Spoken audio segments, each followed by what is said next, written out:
on? It's Darren Rose here at South by Southwest in a quiet room. Something rare about South by is finding some quiet space with Martin from Depeche Mode. Thanks for taking the time. Yeah, thanks. Let's talk first about South by Southwest. What's your history with the festival?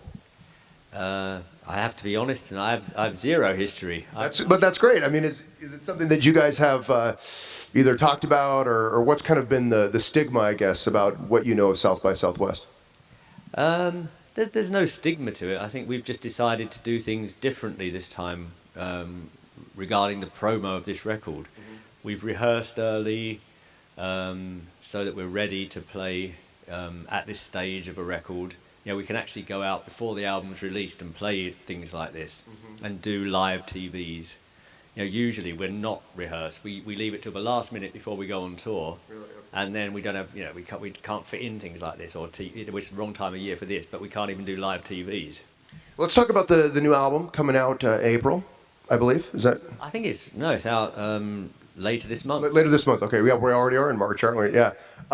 Delta Machine. Is that? That's right. How did you guys come up with Delta Machine? Well, of course, we like the fact that the DM and the DM. We like that, okay, yeah, and it looks good graphically.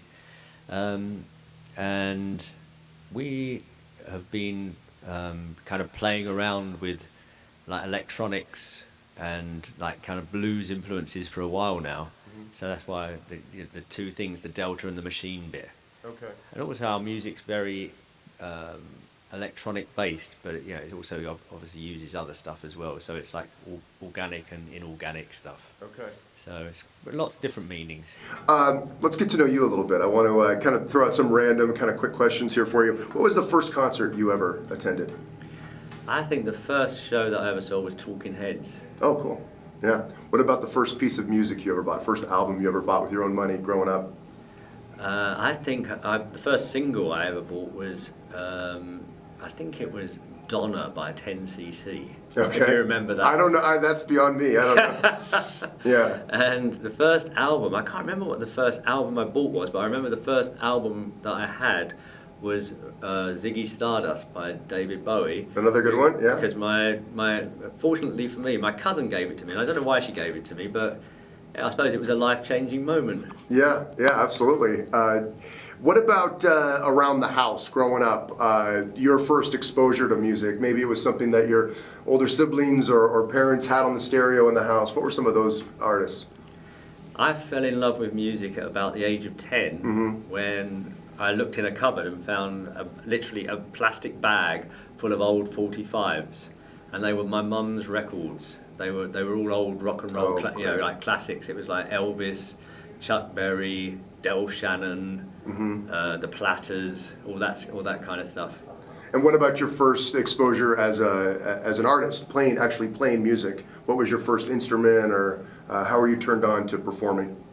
Well, because I fell in love with music at the age of 10, by listening to all that stuff, there was something mysterious about it that I liked and I didn't quite understand, and I just somehow wanted to be involved in it.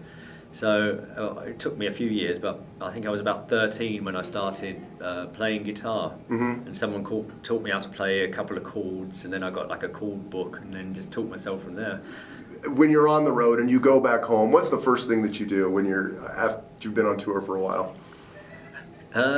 Well, it depends. I mean, I don't get to see my kids for like a long time, so that'll be the first thing, Mm-hmm. I mean, hopefully they'll be coming out in the summer when we play Europe, because they won't be at school, so they'll be coming out for a bit of that. Okay. But then once we get into America later in the year, they'll be at school, so it's long periods where you go without seeing them. And Depeche Mode, before you guys hit the stage, just moments before you're about to go on, do you guys have any pre-show rituals? Anything that you guys kind of do before you hit the stage?